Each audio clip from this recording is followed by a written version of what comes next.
আমলকি চা কি কখনো খাওয়া হয়েছে?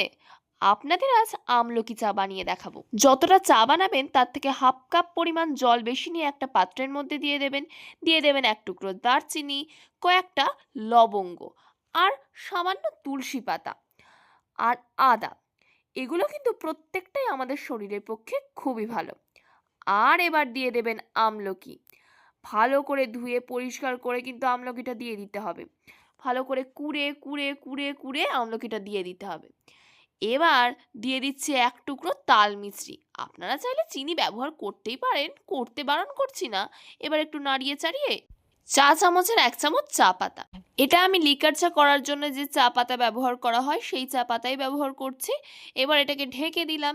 এবার খানিকক্ষণ পরে তুলে, ওমা, চা তো হয়ে গেছে, কিচ্ছু করতে হলো না, এত সহজে চা হয়ে গেল। এইভাবে কিন্তু বাড়িতে অবশ্যই একবার করে দেখবেন। এবার একটা প্লেটে দেখুন আমি কয়েকটা আমলকি সাজিয়ে দিয়েছি। এবার এই কাপটার মধ্যে আমি যেই চাটা করে রেখেছিলাম সেটাই দিয়ে দিলাম। আর যে খেতে চায় এটা তাকে দিয়ে দিন, খুব খুশি হবে।